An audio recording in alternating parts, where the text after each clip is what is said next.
Okay, I thought I would make a video to give us a little bit of help with some of the calculator work. So I've already written my equations here for the apple dropping from the 10,000 foot tree. And then if I want to know how long until the apple hits the ground, I'm looking for time, and it's in relationship to position. So I'll use my position equation and set it equal to 0. Now, assuming I'm doing this on my graph, then I can, so I can get the glare off there, I can put this in y1, and then when I graph, now I already set up my window, but initially, like if I were on Zoom 6, I can't see anything here. Now, if I'm going to have an apple falling nearly 2 miles, then I'm going to guess that's going to take a while. So why don't I set my X max to, I don't know, like 45. Maybe it's going to take up to 45 seconds. And honestly, I don't care about the Y part of my graph here. I just need to find the 0. Ah, and there it is. So now I'll use the calculate menu, 0. And it's asking me for left bound. Now, I don't even see my cursor anywhere. But what I notice is right now the cursor is at 17.5, 5,100. So I know that I need to keep moving this and make this number get smaller and smaller and smaller because I'm looking for a 0. Oops, there it went. So here it is. It's on the right side of the 0. And then I know I'm on the left side of the 0 because I have that negative 336. And then it turns out this one is exactly on an integer, x equals 25. Okay, so time equals 25 seconds. Now in this case, I could have also solved it algebraically. I could have subtracted 16t squared from both sides and gotten 16t squared equals 10,000. Divide both sides by 16 and then square root, and I would have gotten plus or minus 25 seconds. Okay, now it asks, after how many seconds will the apple be at 5 feet? And there's a hint here. What I want is I want the height, that's height, right, or position to be 5 feet, and I'm looking for time. So I want my position 5 feet. And I can use that same equation again. Now for calculator usage here, what we would do is we would set up another equation that equals 5.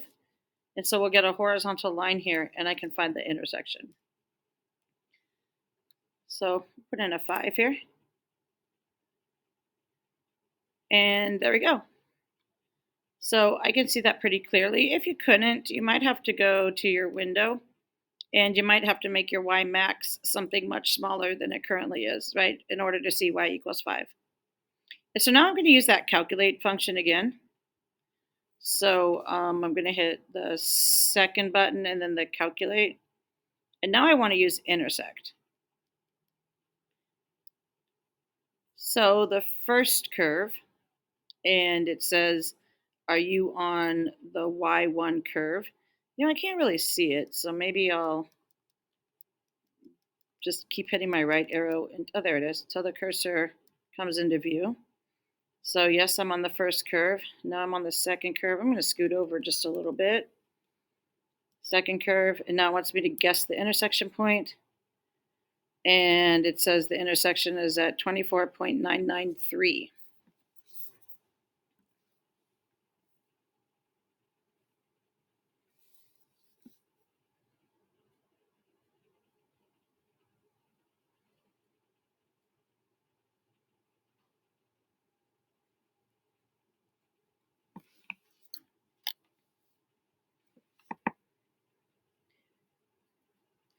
Now, does that make sense? If it hits the ground at 25 seconds, could it be 5 feet above the ground just like a 100th of a second before?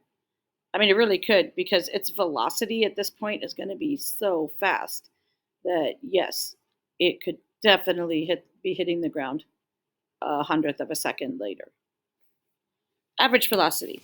Okay, now one thing you have to know about average velocity is it's the average rate of change from position. So when you want average velocity, as weird as this seems, you use position.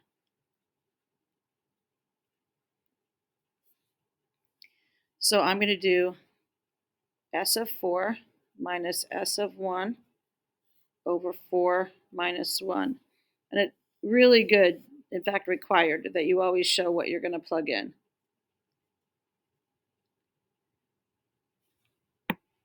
Okay, and I could do that. I'll just show you for the sake of it. I could do this on my calculator, going to my main screen, and I'm going to put in y1. Oops. Let me get out of there. I messed that up. Alpha f4. I'm going to put y1 of 4. That's almost like using like f of x minus y1 of 1. Oh man, I got to divide this answer by 3. But you know what? I'm just going to go ahead and do that and then divide by 3. And I get negative 80. And I want to put units. So, whoops, wrong answer. So that would be negative 80. And we're talking about feet per second.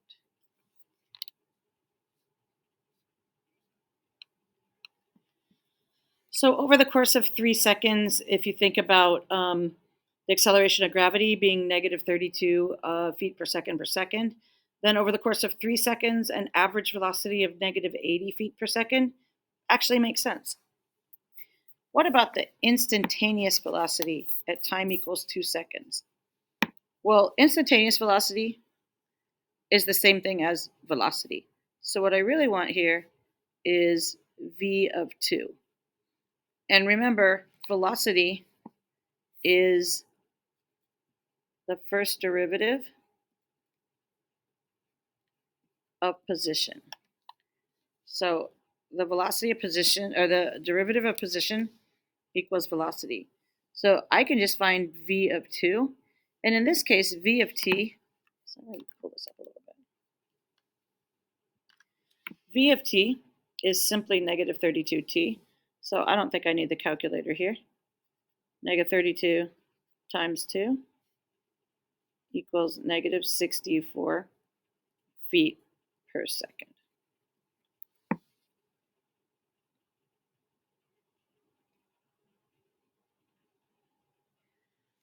What is the velocity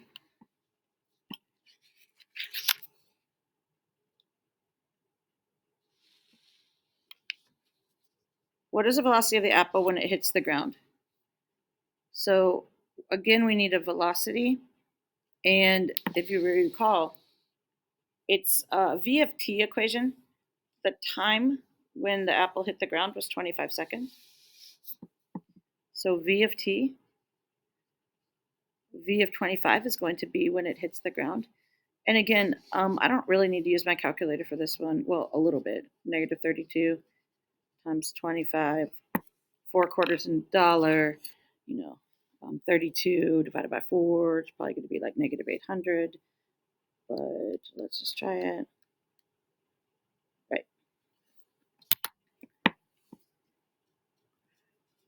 Negative 800 feet per second.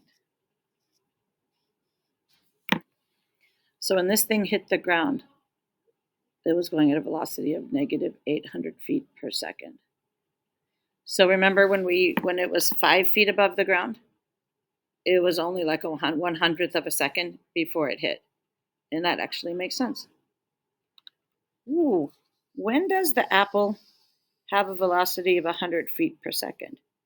So we're asking about when is a specific velocity happening. So we want to know when the velocity is 100 feet per second. Oh, maybe this is a trick question. Equals negative 32 t. It's going to get us some sort of negative time, right? It's actually not going to have a velocity of 100 feet per second because it is going downwards. So never. Now, if it had asked us about negative 100 feet per second, then we would have just solved by saying, when is the velocity negative 100 feet per second if velocity is negative 32 times t? But why do extra work? Let's go on. What is the acceleration when time equals 1.78 seconds? Well, remember, acceleration is the second derivative of position. It's also good to know that the derivative of velocity is acceleration, right? Same relationship. Well, we already figured out the acceleration function by taking the second derivative of the position function, and it's literally just negative 32 with no variable. So that means a of 1.78 equals negative 32, and now we should put in units, feet per second squared or per second per second. Oh yeah, because that means when something's falling under the force of gravity, and of course we're ignoring wind resistance and all those other annoying things.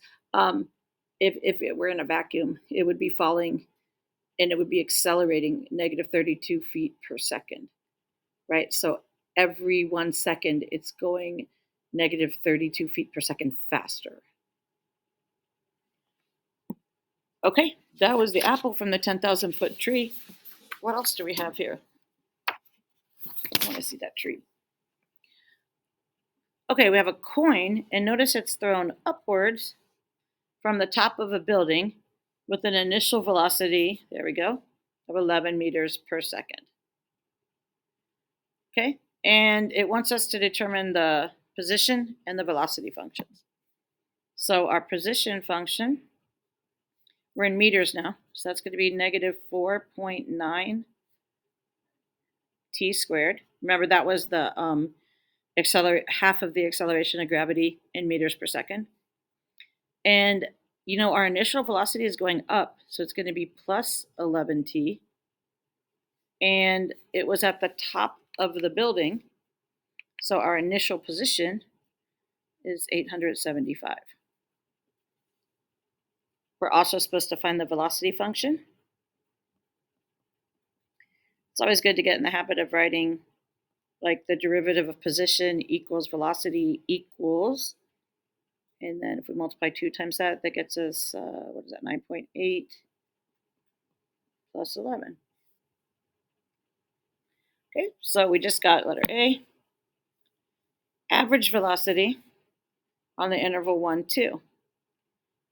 I'm going to pause for a second and see if you can remember without flipping over how we find, or without looking above, about how we find the average velocity.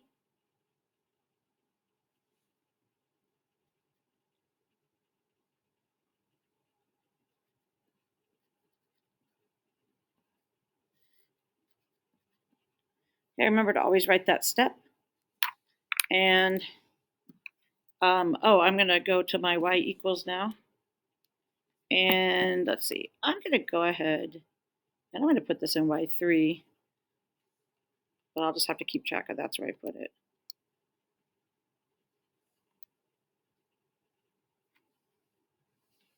By the way, if you want to get a squared really quick, after you type in your variable, you just hit the x squared button. It pops a square on there. And then plus 11, I got that glare again. Remember, I'm using this button for variables. Plus 11x plus 875. Okay, I put it in y3. You can put it wherever you want.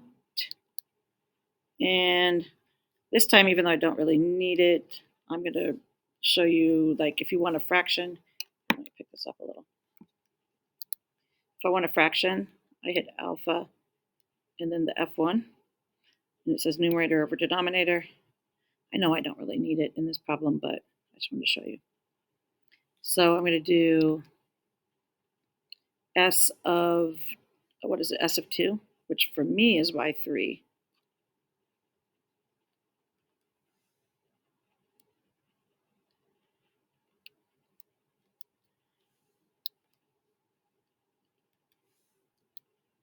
Minus S of 1.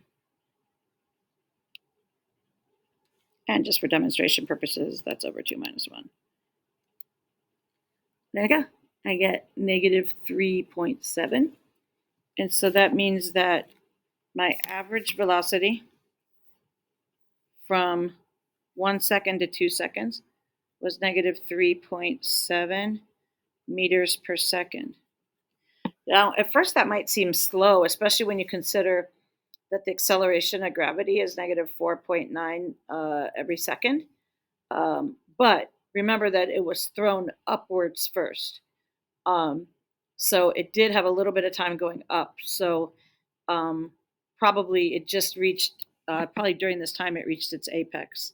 So that's why I think it's only negative 3.7 meters. I could check the graph, but I'm not going to right now. All right, instantaneous velocities when t equals 1 and t equals 2. So I need v of 1 and v of 2.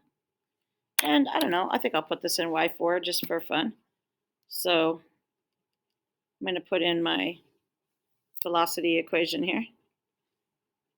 I know I could figure it out without putting it in, but part of making this video is to show you guys a little bit of calculator stuff. So now I put that in y4, you might have put it in y2. And what do I need? I need v of 1. Again, I can do that in my head, but I'm going to do it for the sake of calculator work here. There you go, y4 of 1. 1.2. 1.2 meters per second. That makes sense after 1 second. You know, it started off going 11 meters per second, but gravity is going to be pulling on it. It's not going to let it go 11 meters per second for very long. It's going to be decelerating it in effect that whole time. And then v of 2, here's a cool trick. If I move myself over to highlight y4 of 1 and hit enter, then I can just type over that. And now I get my y4 of 2, save myself a second or two. And so now by the time that it gets to 2 seconds, it's at negative 8.6 meters per second.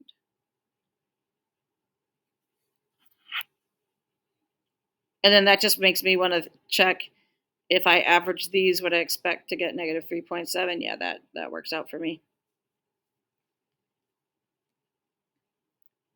Ooh, what is the acceleration when time equals 5.64 seconds? Okay, so what is our acceleration function? So s double prime, or the derivative of velocity, all of that equals acceleration. We didn't find that yet, but our acceleration is going to be the derivative of this, and that's just going to be negative 9.8. So I think we have our answer, negative 9.8 meters per second squared.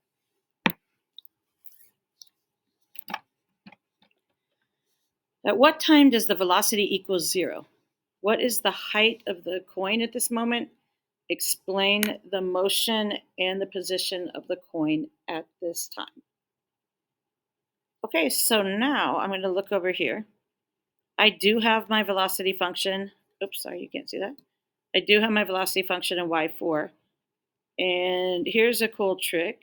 I am going to turn off these other graphs. And what I do is I go to the flashing cursor on the equal sign and I just hit enter and it turns those off. So when I go to graph now, it'll only show me the one I want. Okay, so there's my velocity graph. I can see where it hits a 0. Let's use our zoom in button here. So I hit zoom option 2 and hit enter. And then I want to zoom in right on this 0 here, as close as I can get. So I hit enter, and wow, I'm zoomed right in. Okay, so I believe the first question it asks is at what time does the velocity equal 0? So I want to get this really exact. So I'm going to go second calc, and I'm going to use this 0. And it wants to know the left bound. Oops, I have to climb it back up there. And it is on the left side. And then I'll hit a couple right arrow buttons until I have a negative number here. And that means it's on the right side. And then enter. And I have a decimal. So velocity equals, or v of t equals 0 at time equals 1.122. Now remember, I'm going to do just 3 truncated decimals. I'm going to go ahead and save that value now really quick. So I'm going to hit second quit. And then since that 1.224 or whatever number was showing on my screen, it means my calculator is holding on to that right now. So if I hit this X button and hit enter, the X theta T button and hit enter, then that shows up right here. And since it's the first thing I'm storing today, I'm going to hit stow alpha, and then I hit A, which is right below alpha. So stow alpha A, enter. And now if I wanted to see if it was in there, I can hit alpha A, enter, and that's where that number lives. Why? Because I want to keep track of the entire number. And in fact, your calculator, I think, keeps it even to decimals beyond what we can see here. But I don't want to have to write all that down. So I know velocity equals 0 when time equals 1.222. Now, what is the height? So that means I need to know the position for that 1.122, but I want to use the whole number, right? The entire number. So remember that I have my position function in y3. So I'm going to get my y3, and all I need to find here is y3 of alpha a, right? Because I stored the 1.222 number in alpha a. Close parentheses. And its position when velocity was 0 was 881 feet.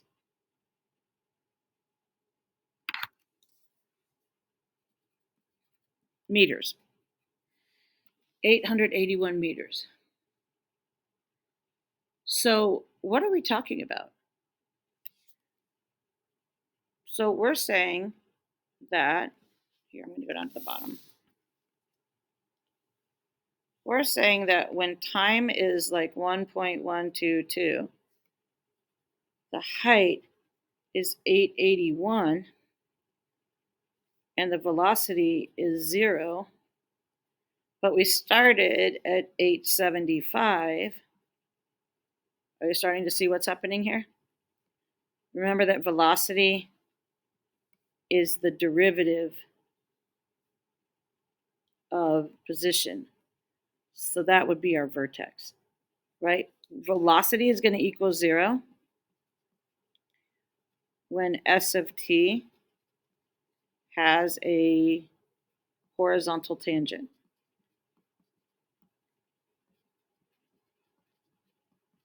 which also happens at a maximum or minimum. Okay, and I think we talked about this in class. It makes sense that if you throw something up in the air, it has a positive velocity and it slows down, slows down, slows down, slows down, and then for one instant has a velocity of 0 before it starts its negative velocity. So I'm going to leave you to explain the motion and the position of the coin at that time. Okay, at what time does the coin hit the ground? And then it wants to know what is the velocity and what is the acceleration. So we're looking for when does S of t equal 0? So that is, when does 0 equal negative 4.9 t squared plus 11t plus 875? Another chance to check our graphing skills. So let me get this back in focus.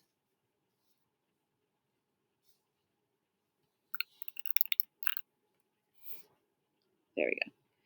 And we're going to go back to my y1. I'm going to turn this one back on. And oops, that was the wrong one.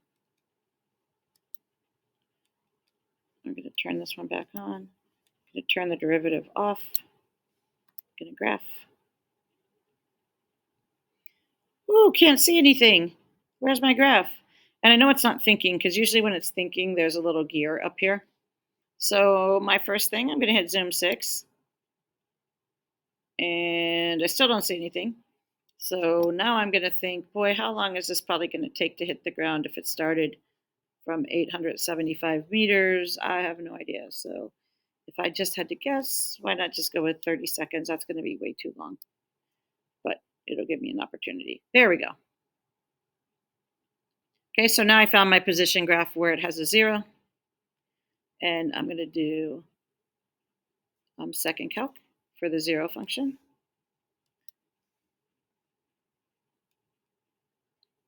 Let's see, my y value is still at 500 something, so I'm going to bring that down. I'm at 37 feet.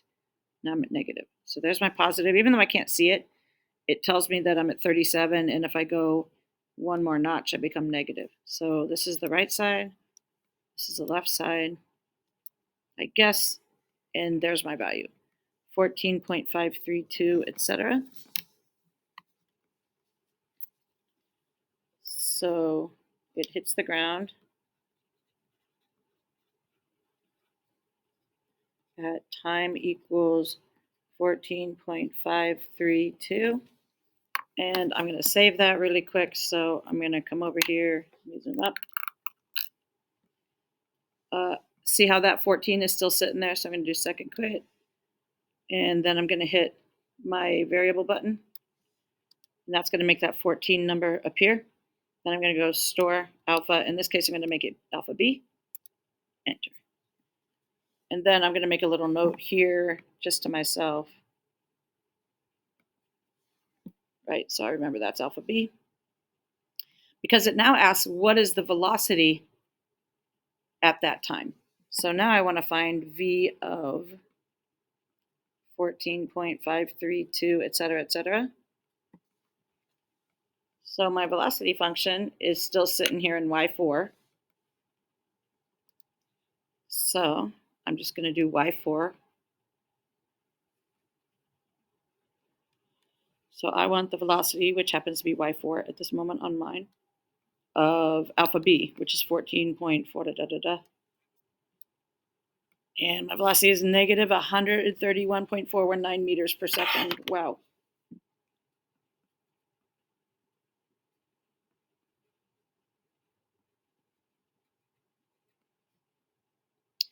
And then the acceleration at that time, I'm going to let you find that one yourself.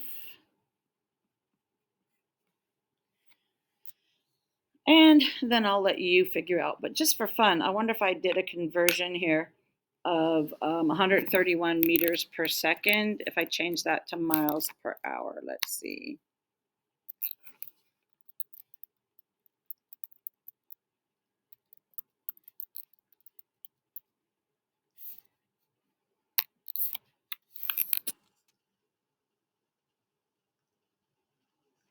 So it would be 293.039 miles per hour. And I did some rounding. So approximately 239 miles per hour. So yeah, how come that isn't killing people? Just out of curiosity. Okay, I hope this video was helpful. Actually, what I really hope is that this video recorded. And then if it did record, even though I did it all in one take, I hope it was helpful.